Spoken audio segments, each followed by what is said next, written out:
ইন্না দীনা ইনদাল্লাহিল ইসলাম। এই কথাটা যদি মিনারুলের হতো সভাপতি যিনি, তাহলে কথার ভিতরে অনেক বিপক্ষে মানুষ থাকতো, সন্দেহ থাকতো। এই কথা যদি শুধু বক্তার ব্যক্তিগত শ্লোক হতো, কোটেশন হতো, তাহলে মানুষ এই কথাটাকে গুরুত্ব দিত না। ও পৃথিবীর মানুষেরা, তোমরা শুনে নাও, ইন্না দীনা ইনদাল্লাহিল ইসলাম, এই আরবি শব্দটা, এই আরবি কথাটা এমন একটা জায়গায় লেখা আছে, সারা পৃথিবীর তিনটি কিতাব মহাগ্রন্থ আল কোরআনের ভিতরে আছে। ১৫০০ বছর আগে আরব দেশের মরুভূমির প্রান্ত যিনি এসেছিলেন, আল্লাহর পক্ষ থেকে যাকে পাঠানো হয়েছিল, স্বয়ং জিবরিল শিক্ষক হয়ে যাকে প্রশিক্ষণ দিয়েছিল কিভাবে দিন প্রচার করতে হবে, কিভাবে শান্তি প্রতিষ্ঠা করতে হবে, মানুষের মাঝে ইসলামটাকে ছড়িয়ে দিতে হবে, ওই কোরআনের ভিতরে আল্লাহর কথাটা তিনি পরিবেশন করেছিলেন, তিলাওয়াত করেছিলেন। ও পৃথিবীর মানুষেরা, তোমরা শুনে নাও, ইন্নাদ দীনা ইনদাল্লাহিল ইসলাম। এই কথার মানে কি ভাই? এই কথার অর্থ কি?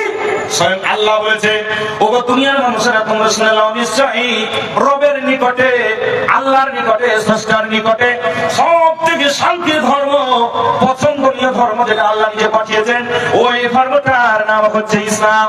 এখন শুনে নাও, দ্বিতীয় সূরার ভিতরে আল্লাহ তাআলা বলেছে, এই ইসলাম ব্যতীত, আল্লাহ প্রদত্ত ধর্ম ইসলাম, শান্তি ব্যতীত পৃথিবীর মানুষরে কেউ যদি অন্য কোন ধর্মটাকে গ্রহণ করে নেয়, কেউ যদি অন্য কোন ধর্মকে রচনা করে, অন্য ধর্ম যদি কেউ লালন করে, ওমাইয়াবতাগি গায়রাল ইসলামি দীনান ফালান ইউকবালা মিনহু ওয়া হুয়া ফিল আখিরাতি মিনাল খাসিরিন।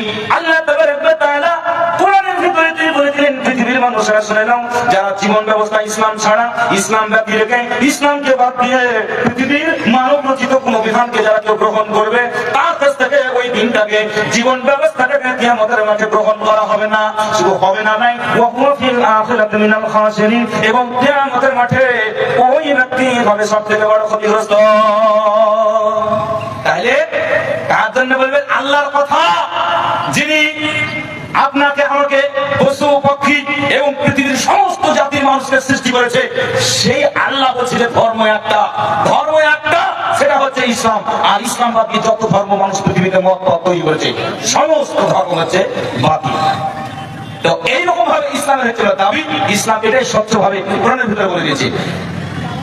দ্বিতীয় একটা পয়েন্ট, দ্বিতীয় একটা কথা যেটা মানুষের প্রতি অভিযোগ করা হচ্ছে, সেটা হচ্ছে বাংলাদেশি পাকিস্তানি। খুব রোমাঞ্চকর, মুখরোচক কথা, শুধু বলতে পারলেই হলো। জি ভাই, এই কথাটা বাংলাদেশি পাকিস্তানি, এই তকমা আর এইরকম কথা বলার জন্য শুধু মুসলমানরা নির্যাতনের মজলুম শিকার হয়নি, অনেক অমুসলিম পরিযায়ী শ্রমিককে আপনার পিটিয়ে হত্যা